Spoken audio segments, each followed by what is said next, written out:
So if OARS was named the continent puller, and Wano looks like this, and OARS has horns, and little OARS Jr. has horns, and Kaido has horns, then that must mean... What's going on, everybody? In this video, we're going to be talking about a little theory that connects OARS to Wano and Onigashima, as well as Kaido and his origins and his race. So there's been a lot of little things that kind of connect Wano to OARS when he was introduced in Thriller Bark, and of course Kaido, who is in Wano. There's a lot of things that was brought up about Wano and Thriller Bark and Kaido, different things that were introduced, just a lot of similarities that are kind of connecting these two arcs that were so far away from each other back into the story. So a lot of people have been linking, in particular, OARS, Kaido, and Wano.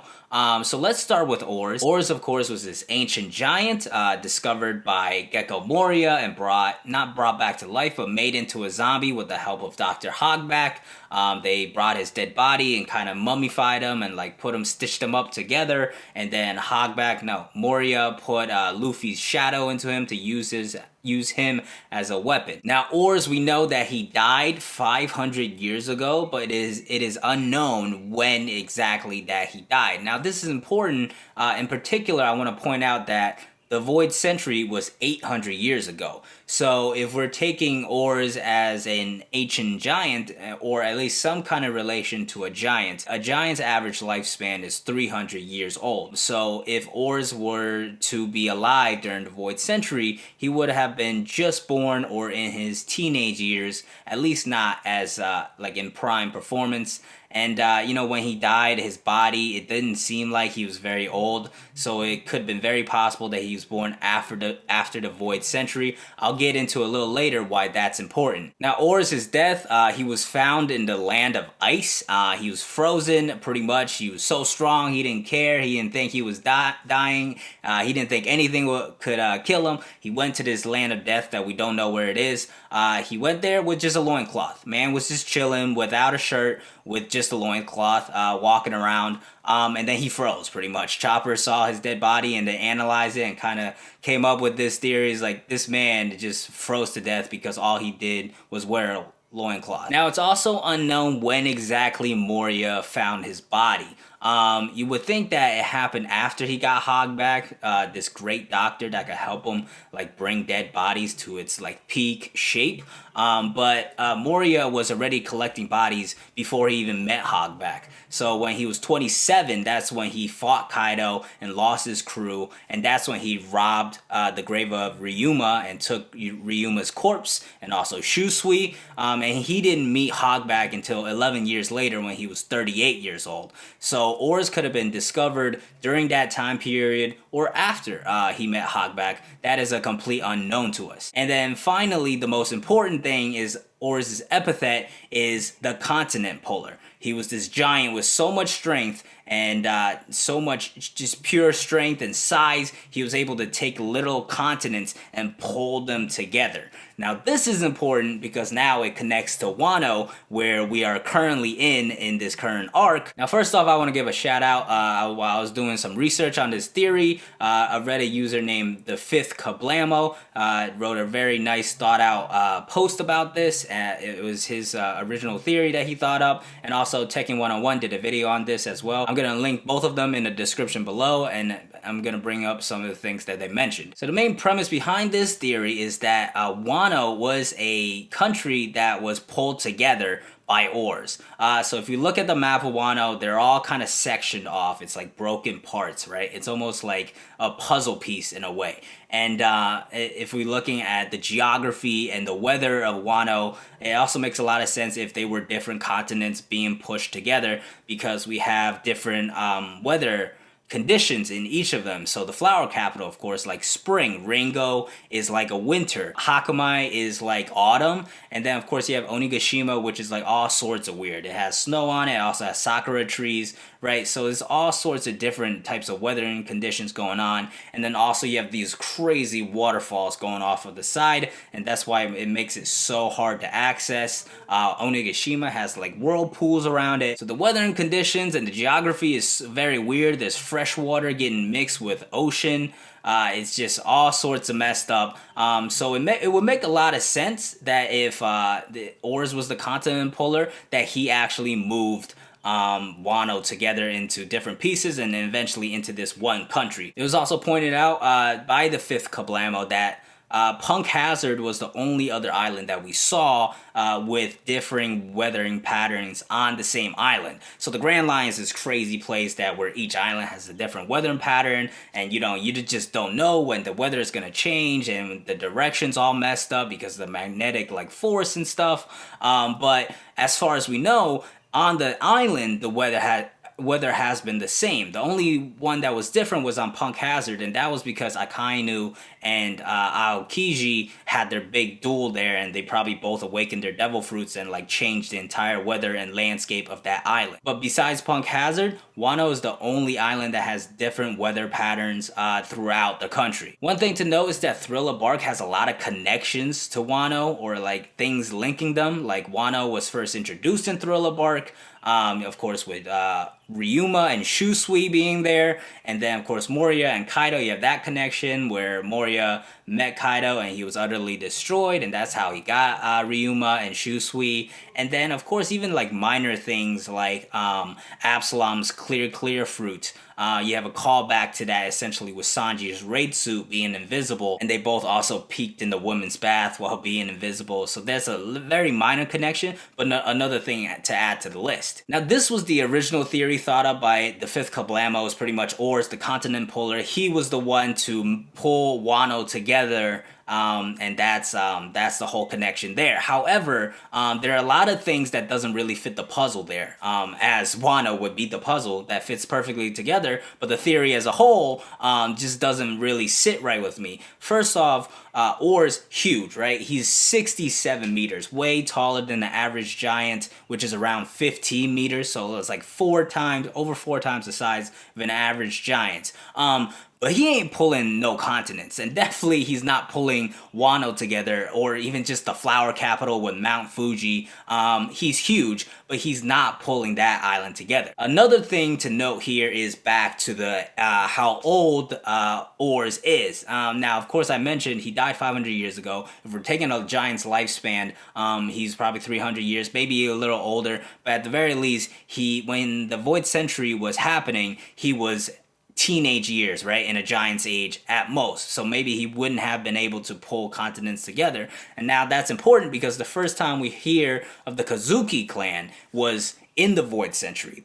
After the Great Kingdom was defeated, they helped the Great Kingdom make the poneglyphs, right? So if OARS, like, say, pulled Wano together like 600 years ago, it wouldn't make a lot of sense because the Kazuki clan was already established, or like, maybe it's the flower capital, like Wano was already pretty much established, you would think, right? So the age there doesn't match up, and especially the size there doesn't match up at all. But with the most recent chapters, we got introduced to Onigashima, and now this theory has been kind of revitalized and reinvigorated a little bit, because we saw with Onigashima, besides how beautiful it was and so much detail that went into it, one thing a lot of people noticed was the sheer size and scale of this thing. You have this huge umbrella, the giant statues, of course this gigantic sword, and then the skull itself, which is bigger than everything. It's essentially so big that it's like mountain range size, right?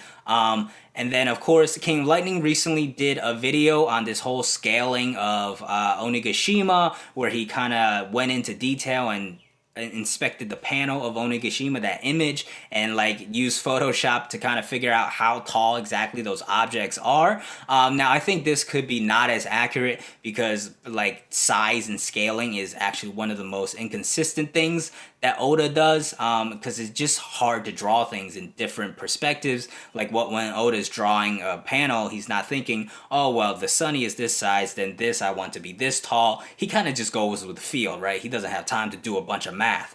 And then he later reveals like the heights in the Vivre card, and it just doesn't match up sometimes. But he definitely did draw the boats very, very small. Taking King of Lightning's video into account, the scaling that he came up with is that giant umbrella is the same height as the Empire State Building, and the sword would probably be just around the same height, if not bigger, and of course the skull would be even bigger.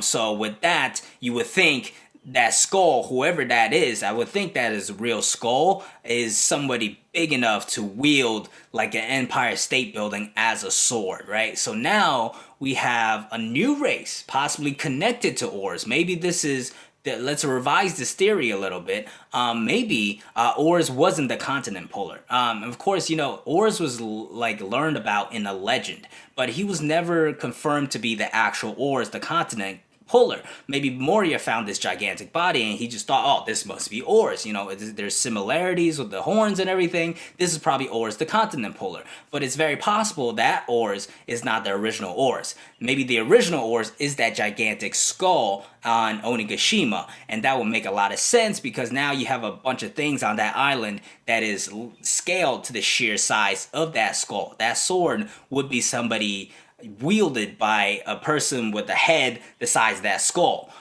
So now we're revising this theory to OARS, the one we know from Thriller Bark, is not the actual continent puller, but a descendant or something from some kind of species that is connected to the gigantic skull on Onigashima.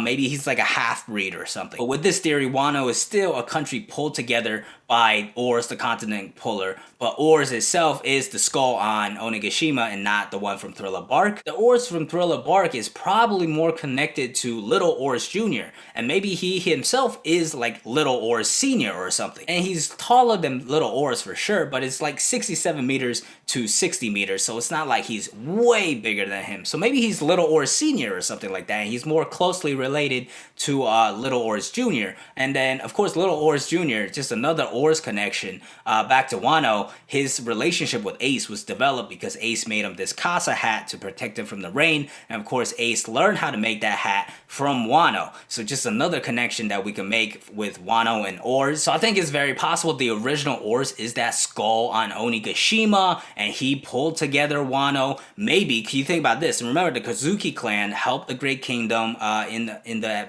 great fight with the Void Century. Of course, they made the poneglyphs, and it was mentioned in the flashback recently that the Kazuki clan isolated the country in preparation to wait for like Joy Boy to show up later. But in the meantime, they wanted to isolate the country to protect them. What if the Kazuki clan lived in the Flower Capital, and that's where they originated from, and they were like, we need to isolate ourselves and we need to protect ourselves, and they knew OARS somehow, the original OARS, and they asked OARS to isolate them by pulling other continents to the Flower Capital, and that's why the Flower Capital was centered, and then OARS pulled Ringo, Udon, Hakamai, and he pulled all these other ones together, and that formed that kind of like isolate the crazy waterfalls that makes Wano isolated, and then eventually maybe he died in that same part, and that's why his skull is there, or like he died and then the Kazuki clan moved his skull onto Wano itself to kind of honor him in a way. So, you know, that's a possible thing to connect it all back together. I think that would make a lot of sense. Now, how does this all connect back to Kaido? Now, of course, the resemblance is the horns. You can notice in Little OARS Jr., OARS, and Kaido, they all kind of have the same horns in itself. So if they were all like descendants, maybe Kaido's a little smaller. He's obviously not 67 meters or anywhere close to that. Not even regular giant size, but the horns are very similar. Now, they all resemble, the horns itself resembles an Oni, an ogre slash demon type thing, which is in like Japanese legend and folktale. Essentially, it's like what wicked humans turn into after they die, or sometimes if they're so messed up, they start to turn into that while they're still alive. But it's like an ogre slash demon thing. And besides the horns, a connection to Oni, there's a lot of connections to Oni here. Onis wield clubs, right? Hold on. Onis wield like clubs, right? So like a bat, and with like spikes on it. And who wields one of those? who one-shotted Luffy with one of those is Kaido. So there you go. Horns and a club that connects, Kaido to a Oni. Of course, you have the horns and everything connecting with oars also to a Oni. And then the skull itself is on an island called Onigashima, which literally translates to Oni Island or Demon/Ogre Island. And Onigashima is actually inspired from a story called Momotaro, where a hero with his animal retainers went to an island called Onigashima to take out demons that were troubling the local villagers and stuff. And this is pretty much essentially what Wano is built up to be. The Odin's 9 retainers, and along with Minks and pirates, they're going to fight Kaido on Onigashima for the people of Wano. So it's just a much larger scale story than Momotaro, but the same premise is they're going to fight demons, right? So Oni, we got a lot of connections to Oni itself. Onigashima also, there was statues of Oni on there that you saw, huge. They're gonna be gigantic in size. And then also you have the numbers that, we don't know if if they're from there. It was kind of referenced that they're from there, but we don't know if that's just where they're based at or where they're originally from. But it could make sense that they're also maybe a half-breed of some sort that came from the original OARS. So the original OARS was just this one guy that was strong enough, because I can't imagine him being there's so many of them were a tribe of continent pullers, which would be insane. The legend itself, I believe, only states only one OARS being a continent puller. So maybe he was that one exception that was just gigantic, so big, so strong to be able to pull these continents. And eventually he had descendants, but in half-breeds, and they just didn't stack up to his sheer size. And that's where OARS and Little OARS Jr., maybe the numbers came in, and possibly Kaido somehow, became the strongest of them despite not being as big. One thing that I did think about was, I don't know how this will work with that gigantic OARS, the Onigashima OARS, to be able to breed with a human, but at the same time, Neptune had a baby with Otahime, so we don't know if they get it done somehow. But can you imagine if the Kazuki clan actually asked that original OARS? This is kind of out there, by the way. This is not, don't take this as part of a main theory, but this is just my crazy headcanon. The Kazuki clan actually asked that OARS to help them isolate Wano, of course. I do like that part of the theory, so include that. But what if one of the Kazuki clan members had a child with the gigantic OARS somehow, and that became a half-breed, and then descendants, and Kaido was one of them. So Kaido's actually a descendant of the Kazuki clan somehow, to connect it all back, and he's kind of messing that up. And then you have Momonosuke fight against Kaido, so 2 descendants of the Kazuki clan that way. It'd be kind of wild, but just something I thought of.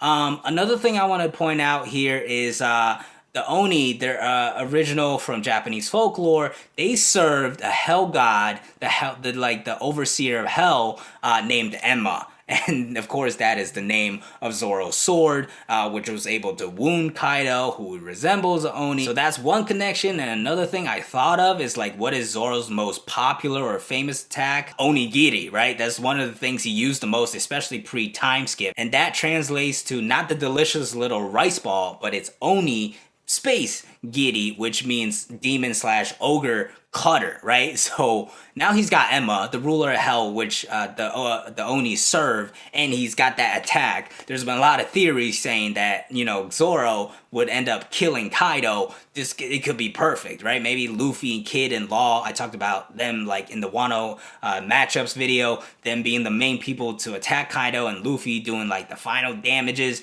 and then Zoro comes in, Onigiri, and just slices him and slices his head off, or something crazy like that. Well, how epic of a moment would that be? But yeah, that's pretty much the theory right there. You have OARS, the gigantic skull, the original OARS, and then OARS, Little OARS Jr., Kaido, they're all descendants from that OARS. That gigantic OARS pulled the Wano country together. Maybe it had something to do with the Kazuki clan wanting to isolate themselves.